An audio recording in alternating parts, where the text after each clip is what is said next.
Audio Jungle.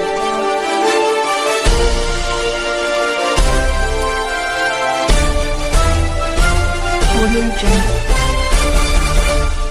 Hello everyone, welcome to AMN News. Today we have with us Mr. Shyam Amre sir, Director of Swastik Power Electronic Limited.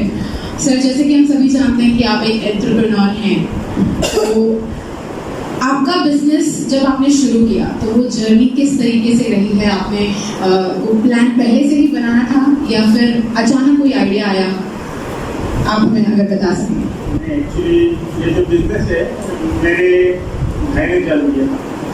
वो industrial electronics का diploma किया और जिस दिन diploma का उसको certificate आया उससे पहले ही उसको कॉलेज से मतलब सीमेंस में सर्विस का अपॉइंटमेंट लेटर आया था। लेकिन उसने किया कि मैं सर्विस नहीं करूँगा, मैं खुद एंटरप्रेन्योर बन के अपने लाइफ को जीऊँगा। तो उसने वो टाइम पे मतलब खुद ही एक म्यूजिक सिस्टम बनाना चालू किया। म्यूजिक सिस्टम बनाते बाद में उसको किया कि मार्केट नहीं मिल रहा है, क्योंकि ऑलरेडी वो टाइम पे सोनी बहुत तगड़ा मार्केट कर रहा था, तो हम लोग को वहाँ पे इंट्रोडक्शन नहीं मिला।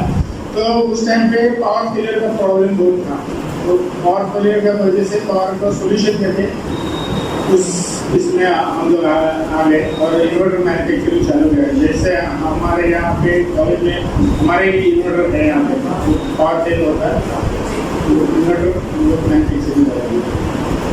सर कौन सी ईयर में बिजनेस एस्टैब्लिश किया था, बता सकते हैं? ये 1995 में किया था।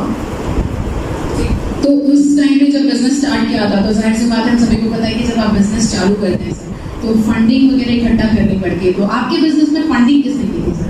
फंडिंग तो बाद में, शुरू में कैसा होता है कि बिजनेस अगर चालू होता है तो बिजनेस के 5 स्टेजेस होते हैं। एक तो पहला स्टेज होता है एग्रेशन होता है कि अरे मैं ये करूँगा वो करूँगा। तो एग्रेशन उस बिजनेस को एक लिमिट तक लेके जाता है। बाद में उसका एग्रेशन डाउन फ्लो होता है, यार मैं क्या कर रहा हूँ, मैं गलत कर रहा हूँ। फिर दूसरा एक फेज आ जाता है, उसको हम लोग बोलते हैं कि वो फेज करेक्शन फेज आता है। करेक्शन फेज में क्या होता है कि हम लोग जो गलती कर रहे हैं बिजनेस में उसको हम लोग इम्प्लीमेंट कैसा कर रहे हैं, क्या उसको एनालाइज करते हैं। तो करेक्शन करने के बाद एक फेज आता है एक्सपेरिमेंटल, फिर एक नया चीज उसमें ढूंढते रहते हैं हम लोग। और वो एक्सपेरिमेंटल फेज के बाद एक स्टेबिलिटी फेज आता है।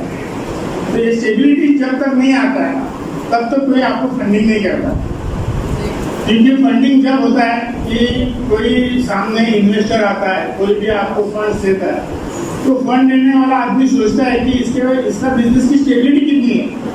अगर स्टेबिलिटी नहीं है तो कोई आपको एक रुपया नहीं देगा। तो आपको प्रूव करना पड़ेगा कि स्टेबिलिटी कैसी लानी है। तो उसके लिए पेशेंस बहुत जरूरी है। बिजनेस कोई भी बिजनेस करते हैं हम लोग तो उसको पेशेंस रख के करना पड़ेगा, और जब पेशेंस रहेगा तो ही आप स्टेबिलिटी की तरफ बढ़ सकते हैं। और जब स्टेबिलिटी आती है तो आपको फंडिंग मिलती है। फिर फंडिंग आने के बाद आप ऑटोमेशन मोड में जाते हैं कि आप अपना बिजनेस ऑटोमेटिकली चलते रहते हैं। तो सर क्या हम ये समझें कि अभी तक जो हमारे दिमाग में चल रहा है कि अगर बिजनेस करना है तो फंडिंग इकट्ठी करना ये सबसे बड़ा मेन पॉइंट आता है, लेकिन अभी जैसे आपने क्लियर किया कि बिजनेस का पहले आइडिया कितना स्ट्रॉन्ग है, उसके बाद आपने कितना स्ट्रॉन्गली उसको बनाया है, उसके ऊपर डिपेंड होता है कि आपको फंडिंग मिलेगी या नहीं मिलेगी। इस तरीके से कुछ सेकेंड क्वेश्चन सर जो है वो ये है कि आपने यही बिजनेस क्यों चुना? आप कुछ और बिजनेस भी कर सकते थे? नहीं, देखो कैसा है, बिजनेस तो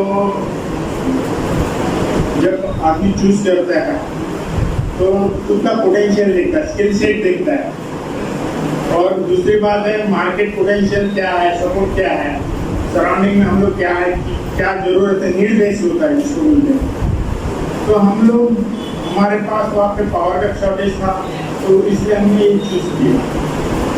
देखो कोई भी बिजनेस जो है ना हम लोग स्टार्ट करते हैं तो एक प्रोसेस होता है, फोकस, डिसाइड एंड एक्ट। पहले आप कोई भी बिजनेस करना है, जैसा भी मैडम ने सवाल किया कि आपने ये चूज क्यों किया, हम तो सर्कमस्टेंसेस की वजह से ये बिजनेस को चूज किया है। लेकिन अगर आपको बिजनेस करना है तो आपको फोकस लेना है कि मुझे क्या है, मेरा स्किल सेट कहाँ पे है, मुझे क्या करने से सेटिस्फेक्शन मिल सकता है, वो चीज आप फोकस करिए। फिर डिसाइड करिए कितने टाइम में करना है, क्या 5 साल के अंदर मुझे कहाँ तक जाना है, उसको बेंचमार्क बोलते हैं हम लोग। फिर बेंचमार्क करो कि हम लोग यहाँ तक पहुँचना है। उसके बाद में आप अगर फोकस डिसाइड करने के बाद आप प्लानिंग करते हो, फिर खाली एक्शन के ऊपर मॉनिटरिंग करने का है। जितना हम फोकस क्लियर करेंगे, डिसाइडेड में टाइम बॉन्ड रखेंगे, टारगेट रखेंगे, उतना ही आप एक्शंस में उसको मॉनिटर अच्छी तरह से कर सकते हैं और आपका बिजनेस एक लेवल पे, नेक्स्ट लेवल पे जा सकता है। सर, जैसे कि आपके इंट्रो देते वक्त राजेश सर ने बताया कि आपने 60 स्क्वायर फीट की जमीन से एक कंपनी शुरू की थी और आज आप 4,000 स्क्वायर फीट तक पहुंच चुके हैं। यहाँ तक पहुंचने में कितनी रुकावटें आपने फेस की और उन सबको टैकल कैसे किया सर, आप अगर हमारे साथ शेयर करना चाहें?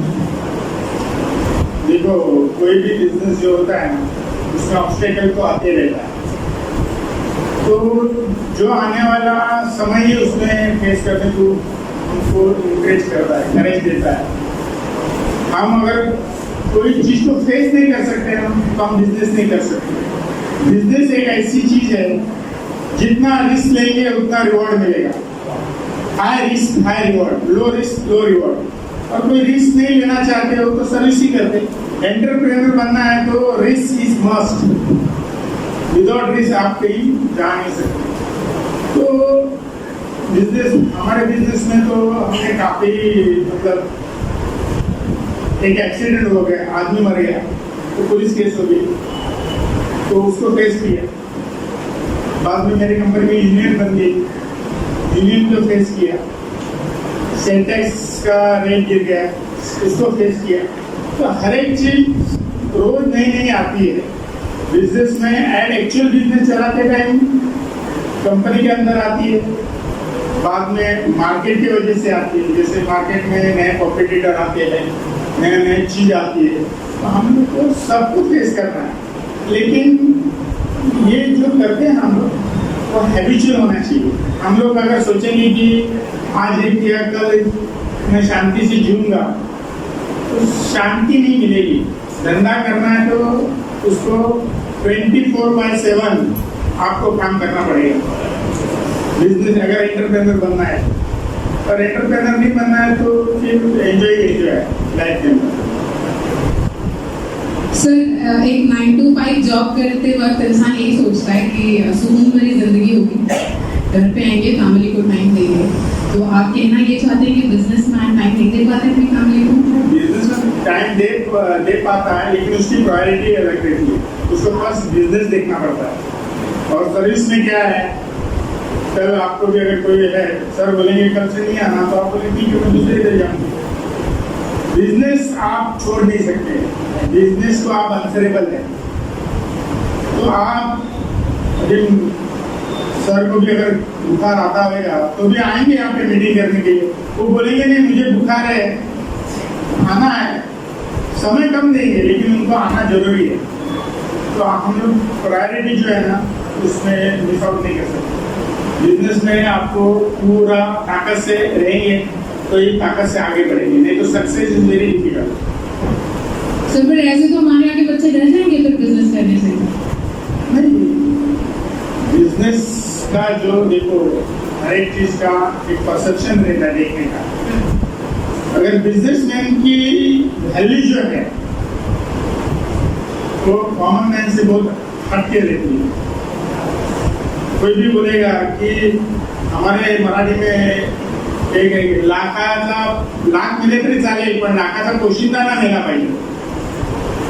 जेव्हा बिजनेस आपण करतो, जेव्हा हम बिजनेस में है, तो हमारे वजह से हमारे एंसिलरी में जो काम करने वाले लोग हैं उसके नंबर्स रहते हैं। अभी मेरी कंपनी बहुत छोटी है, 4000 स्क्वायर फीट की कंपनी नहीं है, लेकिन मेरी कंपनी सर्विस इंडस्ट्री की वजह से मेरी कंपनी के अंदर 250 लोग काम कर रहे हैं।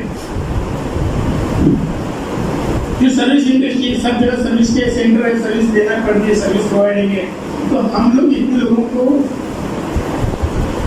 रोजी रोटी दे रहे हैं, वो जो सेटिस्फेक्शन है, वो जो रिस्पेक्ट है, वो कुछ अलग है। और इंडिविजुअल लेवल में आदमी अगर काम करता है, देखो एंटरप्रेन्योर बनना है ना, थोड़ा हटके ही बनना है, तो ये एंटरप्रेन्योर बन सकते हैं। अगर हम लोग नहीं तो सोशल सर्विस है कि अपना खुद का वायरमैन का काम कर रहे हैं, तो खुद की सर्विस वो भी एंटरप्रेन्योर ही है। लेकिन एक ऑर्गेनाइजेशन चलाने के लिए अलग से जो स्किल सेट होनी चाहिए वो होनी चाहिए।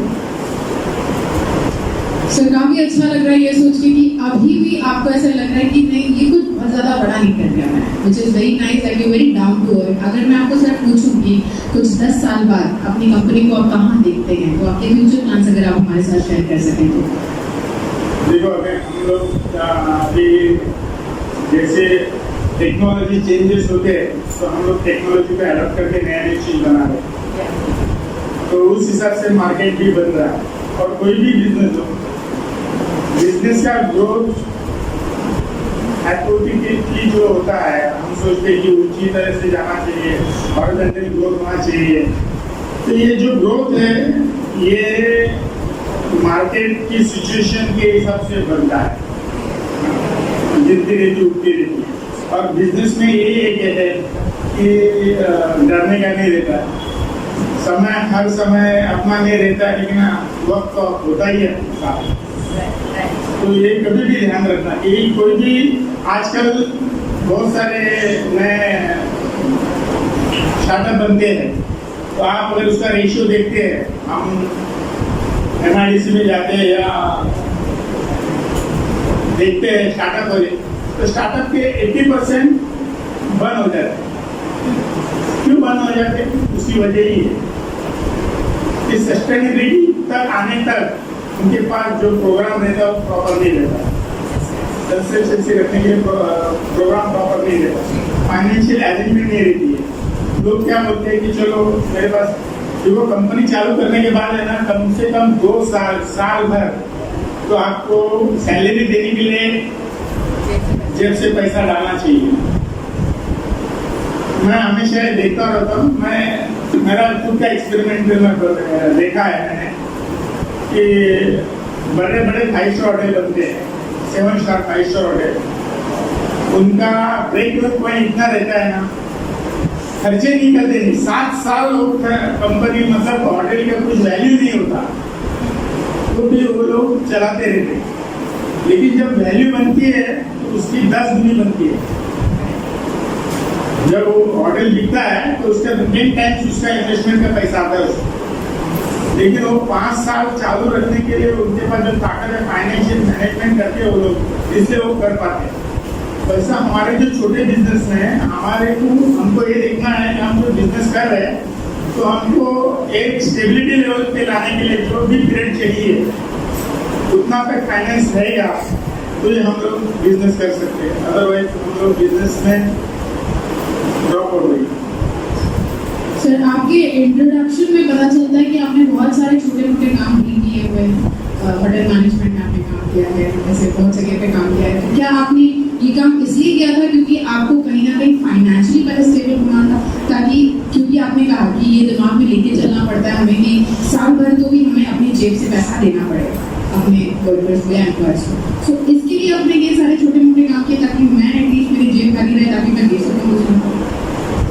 हाँ, कैसा होता है, देखो आदमी का एक सेटिस्फेक्शन लेवल अलग अलग रहता है। कि मैं एंटरप्रेन्योर में जिनके साथ जाता हूँ तो देखता हूँ कि एक ही बिजनेस में लोग 4 बिजनेस में जा रहे हैं, तो मैं भी उसी तरह से 4 बिजनेस करने की कोशिश की है। 2 बिजनेस में सक्सेस नहीं हुआ, एक बिजनेस में सक्सेस हुआ। सक्सेस स्टोरी जब हर एक बिजनेस के लिए ना, फाइनेंस एक बैकबोन है। फाइनेंस स्ट्रांग रहेगा तो ये सब आगे चलता है, लेकिन फाइनेंस खड़ा करने के लिए हमारे पास कुछ ऐसा स्किल सेट होना चाहिए, हमारे गोल्स ऐसा रहने चाहिए, प्रोडक्ट्स ऐसा रहना चाहिए। ये सब चीज अगर साथ में रहेगी तो ये हम लोग कर सकते हैं, अदरवाइज हम लोग पूरा नहीं कर सकते। देखो product, planning, place, people, packaging, performance, publicity और प्रमोशन और प्रोजेक्शन, ये 9 P है बिजनेस के लिए। उसमें से अपनी शेप भी अगर स्ट्रांग रहेंगे ना तो हम लोग उसको आगे ले जा सकते हैं। JP 9P, they were absolutely very true, sir. आपने 6 रखे थे या 9 के 9 फॉलो किए? मैं सही रखा। अच्छा सर, अगर मैं आपको पूछना चाहूँ, ये जो आपने बिजनेस सोचा था, अगर ये ना सक्सेसफुल होता तो आपका प्लान बी क्या होता? आपके पास मान के चलिए अगर मुझे कुछ करना है, अगर वो नहीं सक्सेसफुल होता तो मैं प्लान बी लेकर रेडी रहूंगी कि चलो ये नहीं हुआ तो ये कर देंगे। आपका ऐसा कभी था कि चलो अगर ये सक्सेस नहीं हुआ बिजनेस तो सेकंड प्लान बी कुछ तैयार है मेरे पास? देखो, कोई भी चीज हम लोग करते हैं ना, वो कभी फोकट नहीं जाती, उसका तो माइलेज मिलते रहता। एक्सपेरिमेंटल जो एक्सपीरियंस जो मिलता है लाइफ के अंदर, उससे आदमी का हिम्मत आती करे जाता है, तो कुछ ना कुछ रास्ता ढूंढता है उसमें। बिजनेस में कभी भी है ना, आशावादी जो बोलते हैं हम लोग, कि चैलेंज एक्सेप्ट करने की तैयारी रखती है। बिजनेस कोई हम जैसा चाहते हैं वैसा होता नहीं है। बिजनेस में हर तरह के स्ट्रगल आते हैं, ऑब्स्टेकल आते रहते हैं, तो उसको फेस करना है। तो बिजनेस अगर करना है तो उसमें अगर अपने पास जो रेडी रेकनर में जो रेडी इंफ्रास्ट्रक्चर है, उसको कैसे भी यूज कर सकते हैं, उसको सेकंड ऑप्शन में ला सकते हैं। मैंने अभी रिसेंटली मेरा एक जगह ऑफिस था, नहीं चला, 5 फीट का दुकान डाल दिया, मिठाई का दुकान डाल दिया। जगह था, ऑफिस नहीं चला, तो होता है ना, और अभी वो सक्सेसफुल चल रहा है।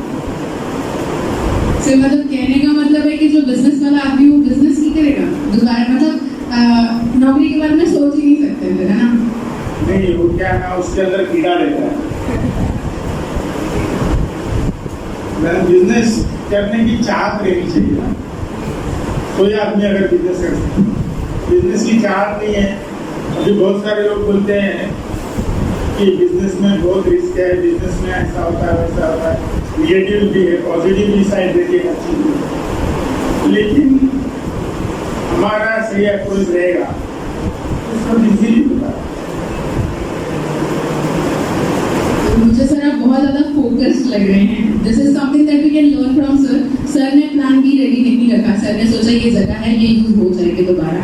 सर मुझे ऐसा लगता है कि प्लान बी जब मैंने पूछा तो हम लोग क्या करते हैं, हम सोचते हैं कि अगर ये सक्सेसफुल नहीं हुआ तो कहीं और चले जाएंगे, तो हमारी नैया वैसे भी डोल रही होती है, हम पूरे फोकस नहीं होते हैं। पर सर का जो था विजन बहुत क्लियर था, इसीलिए मैंने अभी जो सर से सीखा है और मैं चाहती हूँ आप लोग भी सीखें कि हमेशा एक चीज पे ध्यान लगाएं और सोचें कि ये पास होना ही चाहिए। Right, that's what we have learn from sir. Sir अगर मैं आपके business, getting back to your business में, कि बिजनेस में शुरुआत से लेके अभी तक क्या डिफरेंस देखा है आपने, यानी वो ग्रोथ कैसी रही है आपके लिए? हमेशा ऊपर ऊपर रही है या नीचे ऊपर रही है? हमेशा आपने फेलियर्स देखे हैं?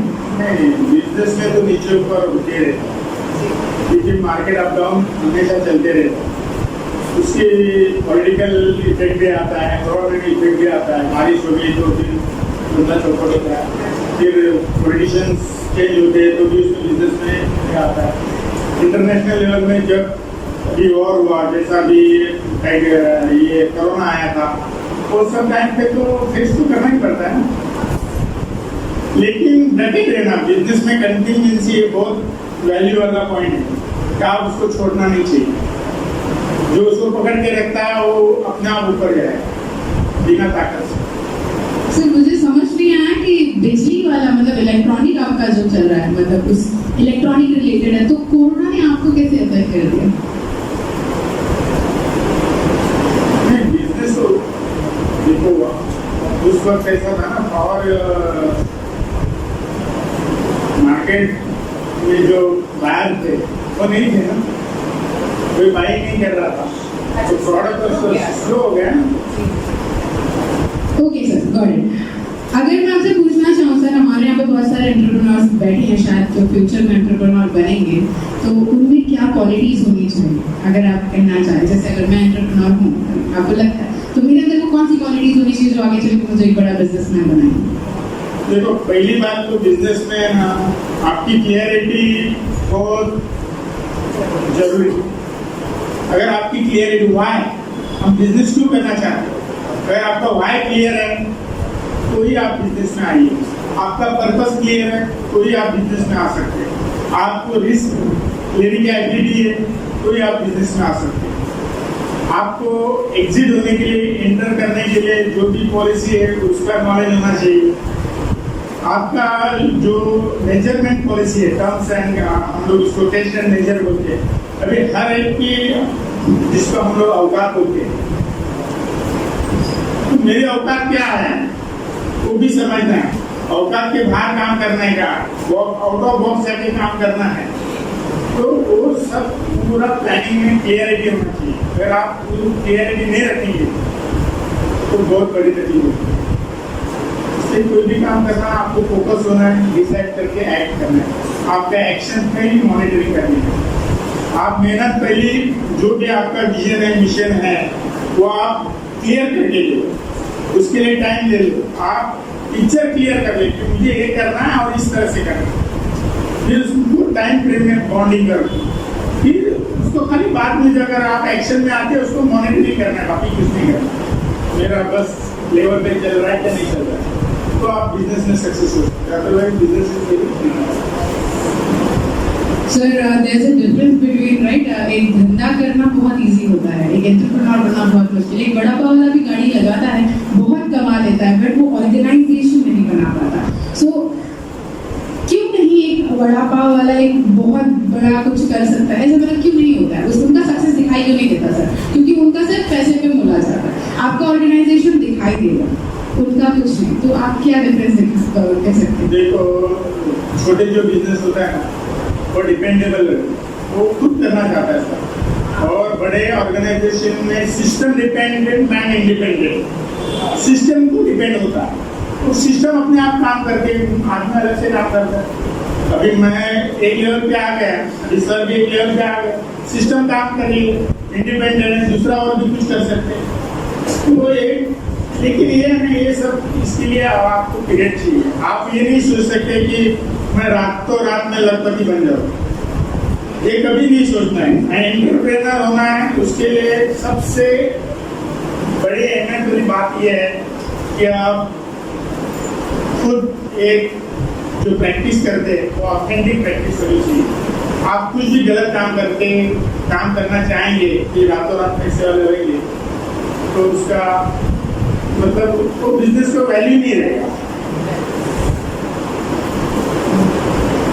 सर, काफी अच्छा जा रहा है ये, क्योंकि पिछली बार भी एक एंटरप्रेन्योर आए थे और आप अभी आए हैं। काफी मेंटालिटी है जो चेंज होती रहती है। Now we are looking for, अब मैं जब सर को रोज देखती हूँ, भिवंडीकर सर को, तो मुझे भी ऐसा लगता है कि नहीं, ऐसे इंस्टीट्यूशन अपना भी होना चाहिए। जिस तरीके से सर के नीचे लोग रिस्पेक्ट करते हैं, उनको लगन से काम करते हैं, वैसा होना चाहिए। अगर आप मान के चलिए कि मैं आगे एक बिजनेस वुमेन बनना चाहूँ, तो आज से मुझे कौन सी मेहनत करनी शुरू करनी चाहिए आपके हिसाब से? देखिए, अभी हमारे सामने कोई तो आइडल रहता है कि ये आदमी, ये पर्सनैलिटी के साथ मैं जुड़ूंगा, तो उस पर्सनैलिटी जो कर रही है ना, उसको फॉलो करो, आप अपने आप बन जाएंगे। I can agree to this. मैं झूठ नहीं बोलूंगी, बट मैं सुबह रोज सवेरे 10 बजे आती हूँ यहाँ पे। मैं भिवंडीकर सर को रोज उठते बैठते खाते पीते जैसे हर तरीके से मैं देख रही हूँ। And he have become my role model right now, क्योंकि जब आप देखते हो कि लोगों के बीच में कैसे सर के आजू बाजू हमेशा लोग घिरे हुए होते हैं। सर हमेशा सबको गर्दन झुकाकर ही बात करते हैं। वो कहते हैं ना कि लदा हुआ पेड़ ना हमेशा झुका हुआ होता है। तो सर की वैसी बात है। आई वुड लाइक कि आप सभी लोग सर के लिए एक बार जोरदार तालियां बजाएं।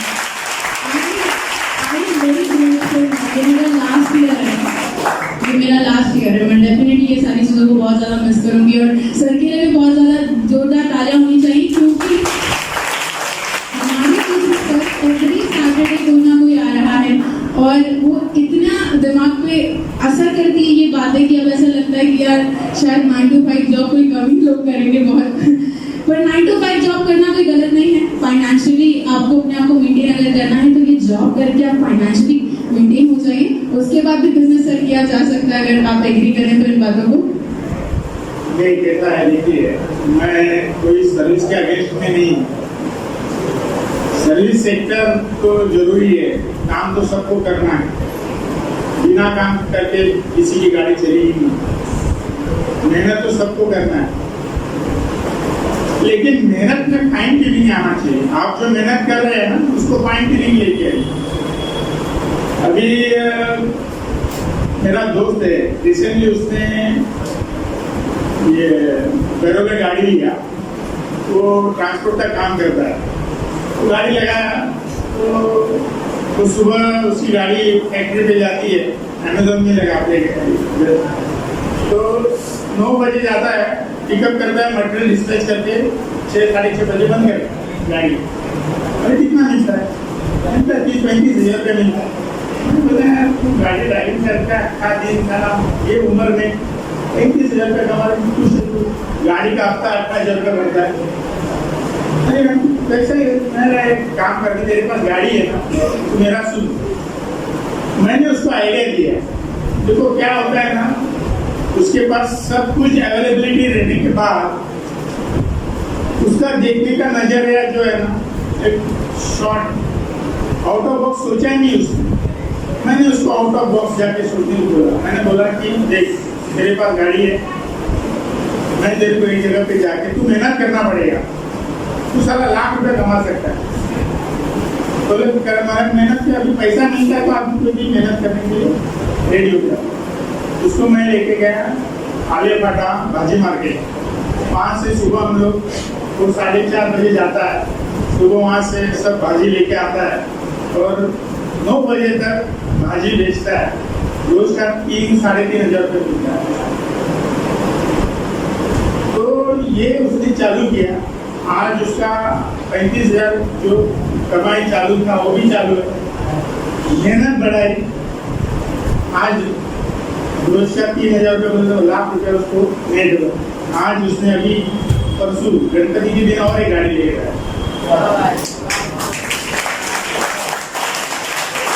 अगर मैं ये बात नहीं बताता तो उसकी गाड़ी सुबह 9 बजे जाती थी, शाम को 6 बजे बंद, बस सूती है।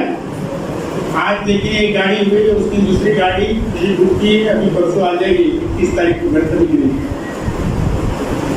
तो हम लोग बहुत सारे बिजनेस के अंदर, जैसे अभी टीचर लोग ट्यूशन लेते हैं तो मेहनत तो करनी पड़ेगी। सर्विस में रहेंगे तो कोई आप LIC एजेंट बन सकते हैं, कुछ तो ऐसा काम कर सकते हैं जिससे एडिशनल इनकम आप कमा सकते। एक बार आपकी इनकम आ जाएगी, आपके पास आइडिया है, आपका स्किल सेट बना हो उसके अंदर, उस आइडिया को आप कन्वर्ट कर सकते हैं इन बिजनेस में। तो कभी भी ये मत सोचो कि मैं कुछ नहीं कर सकता, ये उम्मीद रखो कि मैं तो करूँगा, एक दिन तो आएगा कि मेरी सब चलेगी। Very nice, very beautiful sir. हमारे यहाँ पे अचीवर्स की जनरेशन, यंग जनरेशन बैठी हुई है, कुछ ऐसी एडवाइस जो आप उनको देना चाहते हैं जिससे वो आज ही अपने आप को बूस्टअप कर लें और आगे काम शुरू कर दें अपने लिए? कोई ऐसा सजेशन जो आपको इस एज में नहीं मिला, जो आप चाहते हो इस एज के बच्चों को मिल सके? देखिए मैं तो यही बोलूँगा, आज बिजनेस करना जितना बोलते हैं ना डिफिकल्ट है, उतना सर्विस मिलना भी डिफिकल्ट है। तो धक्के दोनों जगह मिलने वाले आपको, कोई सीधा नहीं। लेकिन एक बात आप याद रखें, एक ही बात, आपके पास अगर सच्चाई से, ईमानदारी से काम करने की ताकत है तो आपको कहीं भी खड़े होने की ताकत मिल सकती है। कोई भी आदमी आज इस इंडस्ट्री के अंदर ईमानदार आदमी की जरूरत है, और ईमानदार आदमी, मेहनत करने वाला अगर रहेगा तो उसको कोई भी सैल्यूट मारता है, उसको बुलाता है। बस इतनी बात ध्यान में रखो और आप अच्छी तरह से अपनी जिंदगी लाइफ में आप बन सकते आगे। समय का ध्यान रखना। आज ग्लोबलाइजेशन की वजह से, टेक्नोलॉजी की वजह से दुनिया बहुत फास्ट जा रही है। हम लोग उस तरीके से फास्ट जा नहीं रहे, पहुंच नहीं रहे, इससे डिप्रेशन आता है बहुत सारे बच्चों को। तो पेशेंस रखना है, सबूरी रखना है कि मैं कुछ न कुछ एक दिन बड़ा बनूंगा, मेहनत करूंगा और ईमानदारी से जीऊंगा। और ईमानदारी से जो बढ़ता है वही आगे बढ़ता है, नहीं तो ये सत्यम वैसा बंदर है अभी। Very beautiful sir. इस इंटरव्यू से हमने सीखा कि सर के पास कुछ बहुत ही सिंपल वर्ड्स हैं कि आपने कंसिस्टेंट रहना है, डिसिप्लिन रहना है। सबसे ज्यादा बड़ी बात है वो है इंटीग्रेशन। इंटीग्रिटी से अगर आप काम करते हैं, यानी कोई आपको नहीं भी देख रहा है तो भी आप अपने काम की तरफ ईमानदार हैं, ये बहुत ज्यादा जरूरी है। दूसरी बात ये है कि बिजनेस में सर ने बोला फंडिंग कोई ज्यादा जरूरी नहीं है। आपका बिजनेस आइडिया अगर स्ट्रांग है तो फंडिंग आपको कोई भी दे देगा। ऑल ओवर सर बहुत ज्यादा क्लियर हो चुकी हैं बातें, बट अगर इनमें से अगर ऑडियंस में से कोई चाहता है कोई सवाल पूछना, so mic is all yours. आप कोई पूछना चाहता है कोई कुछ सवाल? Okay, can you pass the mic there?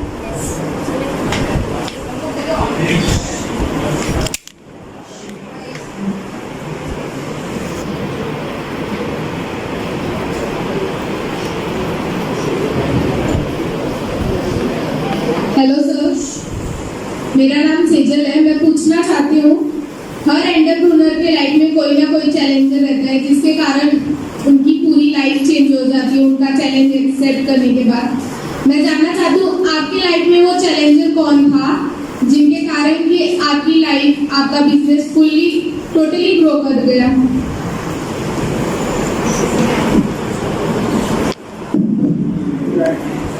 मेरा लाइफ साइकिल आपकी लाइफ में कैसा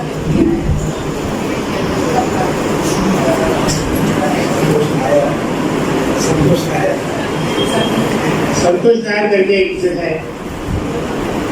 बाद में हम जिस कम्युनिटी से आते हैं ना, हमारे यहाँ में सब बिजनेसमैन, तो हम पहले से हम उनको देखते देखते ही बड़े हो गए। तो हमें पहले से ही एनकरेज मिला था कुछ ना कुछ करना है, हट के करना है।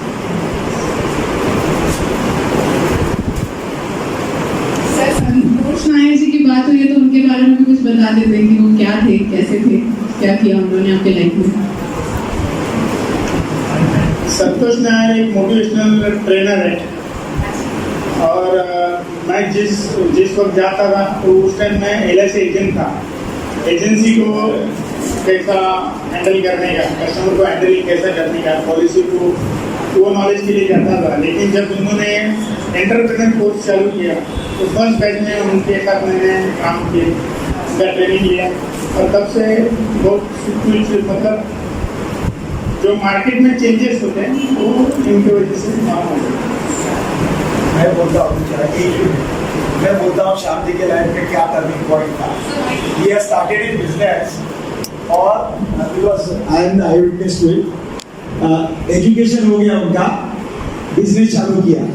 He was struggling hard, रोज 14 घंटा काम करते थे भाई। फैक्ट्री में माल बनाता था और सर मार्केटिंग करके बेचते थे और वसूली के और फाइनेंशियल मैनेजमेंट में लगे रहते थे। Then after college education, people stop learning, लोग सीखना बंद करते हैं। बट सर को एक वीडियो मिला संतोष नायर का मोटिवेशनल और वो उधर चले गए। 3.25 लाख रुपया खर्चा करके 6 महीने का एंटरप्रेन्योर गुरुकुल करके कोर्स था संतोष नायर का। और वो कोर्स में सर का जो business, it was below 10 lakhs and after that course their master trainer Santosh Nair has drafted mission, vision, objectives, target, growth plan, marketing strategies, financial planning, ये सब सीखा और उसके बाद the business went in crores. Okay, the person he has not yet stopped his education. किधर न किधर seminar में, कॉन्फ्रेंस में सीखने को पुणे रहे, अहमदाबाद रहे, मुंबई रहे, दिल्ली रहे, किधर भी सेमिनार अटेंड करते रहते हैं। And that is the basic thing. Sorry to interrupt you, please continue. Sir ये वाली बात छुपी रह गई थी अब पूरी हुई है। Thank you so much sir, thank you, it was a great session. Sir आपको कुछ कहना है? मैं ये कहना चाहता हूँ, मेरा एजुकेशन कितना होएगा, मैं 10th था, मैं एक्सटर्नल एग्जाम 12th पास होके एजुकेशन वहाँ किया हुआ। लेकिन बोलते हैं ना, सीखने की उम्र नहीं है, कभी भी आप सीख सकते हैं। वैसा बिजनेस के लिए भी है ना, हम लोग जो सोचते हैं, हमारी सोच में ऐसी कि फाइनेंस की वजह से आदमी काम कर सकता है, तो ये हमारी सोच है। Finance is part of business. कोई बोलते हैं मेरे पास जगह नहीं है, तो जगह नहीं है तो तेरे कहाँ जगह लेगी, नहीं भाड़े से मिलती है, this is part of business. तो कोई भी चीज है ना, हम लोग बोलते हैं हमारे पास नहीं है, ऐसा कोई नहीं है, हमारे पास सब है, लेकिन हम उसको देखने का जो नजरअंदाज करते हैं वो गलत करते हैं। हमारा नजरिया गलत रहेगा तो हमको रिजल्ट गलत आएंगे। तो always you must be positive. आप अगर पॉजिटिव एटीट्यूड रख के कुछ काम करेंगे तो सक्सेस स्टोरी बना पाएंगे। इतना ही मैं बोलते हैं। Absolutely amazing session। हम समझ सकते हैं सर कि सर को देखकर कि सर पढ़े नहीं है लेकिन कड़े हुए हैं, और इंसान का कड़ा होना बहुत ज़्यादा ज़रूरी होता है। सर मैंने कहीं लाइन पढ़ी थी कि अनुमान गलत हो सकता है पर अनुभव नहीं, और सर आपका अनुभव आज बात कर रहा है यहाँ पर बैठकर हमारे साथ। It was a fun meet with sir. Shyam sir, thank you so much with us. Will see you in another seminar which is on next Saturday. I'll hand over this mic to Siddhi ma'am now. First of all, पहले sir के लिए एक और बार जोरदार ताली।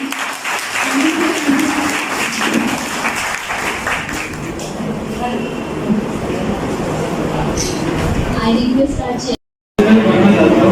आज के generation time के बच्चे में कौन सा बिजनेस को भी ज़्यादा सक्सेसफुल मेरे पास क्या स्किल सेट क्या है, तो क्या करना चाहता है, इसमें एक्सपर्टाइज है, पैशनेट होकर क्या काम कर सकता है, दिन रात करना होगा तो क्या काम कर सकता है।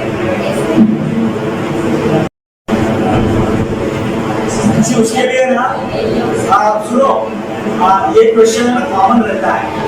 You have to do a SWOT analysis of yourself. What are your strengths? What are your weaknesses? What are your opportunities and what are your threats? आपके लिए अच्छा क्या है वो लिखो।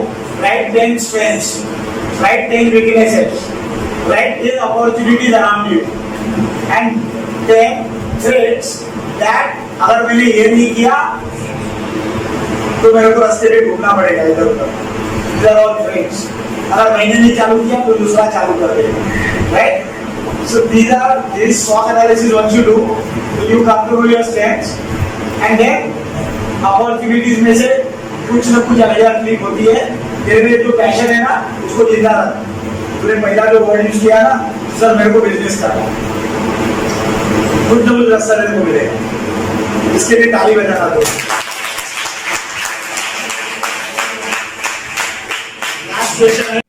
सर आपने अपने बिजनेस को मार्केट में लाने के लिए स्टार्ट में कौन सी स्ट्रैटेजी शुरू की थी?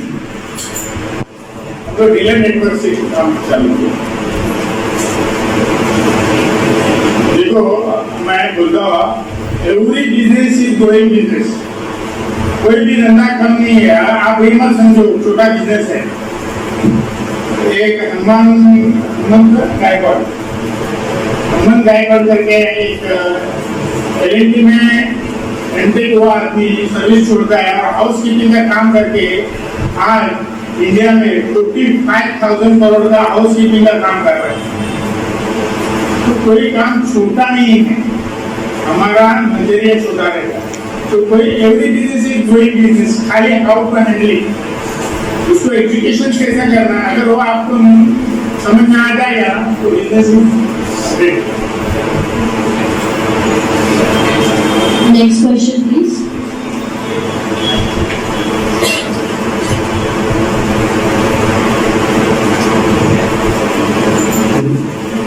सर जिस जिस तरह से सर ने कहा कि आपके भाई सेलिंग का काम प्रोडक्शन का काम करते थे और आप सेलिंग का, तो जो आपकी कंपनी है तो उसके ओनर कौन है?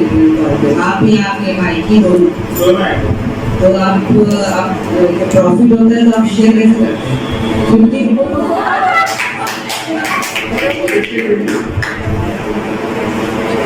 पार्टनरशिप होता ना बेटा, तो 50-50 इक्वल पार्टनर रहते